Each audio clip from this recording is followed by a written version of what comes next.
अस्सलाम वालेकुम जी। आप देख रहे हैं पंजाबी सकाफत और प्यारा पाकिस्तान यूट्यूब चैनल और फेसबुक। मैं आपका अपना वीर खादम सकाफत। पंजाब पाकिस्तान की 5 कदीम रवायात जो अब ख़त्म हो चुकी हैं, आज मैं आपको बताऊंगा। पंजाब एक ऐसी धरती है जहां हर मिट्टी के ज़रे में मोहब्बत, सादगी और खूबसूरत सकाफत बसी हुई है। यहाँ की रवायात सिर्फ रस्म व रवाज नहीं बल्कि एक मुकम्मल तर्ज ज़िंदगी की अक्कास थी। मगर वक्त गुजरने के साथ जदीद तरक्की, शहरी ज़िंदगी और टेक्नोलॉजी की वजह से कई खूबसूरत रवायात माजी का हिस्सा बन गई हैं। आज हम आपको पंजाब की 5 ऐसी कदीम रवायात के बारे में बताएंगे जो अब तकरीबन ख़त्म हो चुकी हैं। एक वक्त था जब देहातों में बैलगाड़ियों के काफिले आम थे। लोग शादी ब्याह, मेलों और फसलों की कटाई के मौका पर इकट्ठे सफर करते थे। बैलगाड़ी सिर्फ एक सवारी नहीं बल्कि खुशियों, मेल जोल और सादगी की अलामत समझी जाती थी। लोग रास्ते में गपशप करते, गीत गाते और एक दूसरे के साथ वक्त गुजारते थे। मगर आज जदीद ट्रांसपोर्ट जैसे गाड़ियां, मोटरसाइकिलों ने इस रवायात को तकरीबन ख़त्म कर दिया है। नंबर 2, सावन का महीना आते ही पंजाब के देहात खुशियों से भर जाते थे। दरख्तों पर झूले डाले जाते थे, लड़कियां और लड़के रंग बिरंगे कपड़े पहनकर झूले झूलते और खूबसूरत लोक गीत गाए जाते। ये मंजर खुशी, मोहब्बत और मौसम की खूबसूरती का अक्कास था। मगर आज दरख्तों की कमी, शहरी जिंदगी और मसरूफात ने इस रवायात को भी तकरीबन ख़त्म कर दिया है। नंबर 3, चौपाल गांव का दिल हुआ करती थी। ये वो जगह थी जहां बुजुर्ग नौजवान इकट्ठे बैठकर गांव के मसाइल हल करते, फैसले करते और एक दूसरे के साथ वक्त गुजारते थे। यहाँ कहानियाँ सुनाई जाती थी, तजुर्बात बांटे जाते और भाईचारे को फ़रोग़ मिलता था। मगर अब मोबाइल फ़ोन, सोशल मीडिया और मसरूफ़ तर्ज ज़िंदगी ने इस रवायत को भी ख़त्म कर दिया है। पंजाब की रातें कभी लोक दस्तानों से जगमगाती थी। ये तो सारी चीज़ें जो मैं बता रहा हूँ ये मैंने खुद देखी हैं।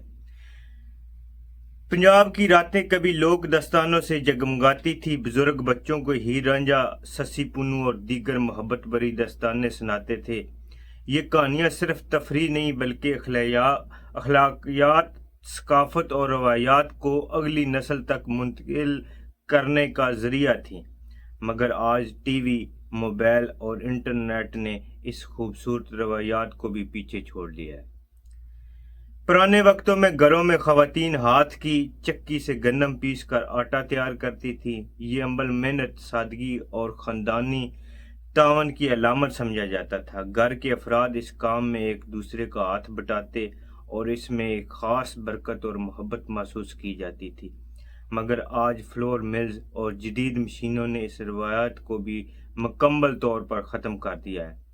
ये तमाम रवायात सिर्फ माजी की यादें नहीं बल्कि हमारी सकाफती शनाख्त का अहम हिस्सा थी। अगर हमने इन्हें याद न रखा और नई नस्ल तक मुंतकिल न किया तो हमारी पहचान धुंधला सकती है। आइए हम सब मिलकर अपनी सकाफत को ज़िंदा करते हैं। ये 4-5 चीज़ें, वैसे तो बहुत सी चीज़ें हैं लेकिन ये 4-5 चीज़ें ऐसी थी जो हमने खुद देखी हैं। ये हमारी सकाफत का, गांव की सकाफत का, पंजाब की सकाफत का एक हिस्सा थी। बड़े लोग बैठा करते थे किसी बोर्ड की छाँव में, किसी दरख्त की छाँव में, तो नौजवान लड़के उनके पास बैठ के बातें सीखते थे। वो अपने तजर्बे शेयर किया करते थे। इसके अलावा ईद आती थी या सावन का महीना आता था तो हम बचपन में छोटे छोटे जब हुआ करते थे तो दरख्तों पर पींगे डाला करते थे। अभी तो 20-25 साल हो गए हैं ये चीज़ देखने को, बिल्कुल तरस गए हैं। इसके अलावा रात को गांव महल्ले के लोग, औरतें एक तरफ बैठ जाया करती थी, नौजवान लड़के और बूढ़े एक तरफ बैठ जाया करते थे। वो सब बैठकर एक दूसरे के साथ गप्पे लगाते थे, अपने दुख दर्द शेयर किया करते थे।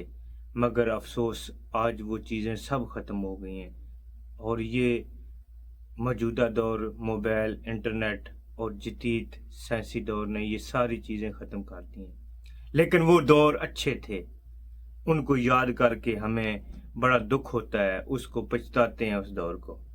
آئیں اپنے اپنے گاؤں علاقے میں جتنا ہو سکتا ہے قطرہ قطرہ کر کے دریا بنتا ہے، اپنی روایات کو، اپنی ثقافت کو زندہ رکھیں۔ پاکستان زندہ باد۔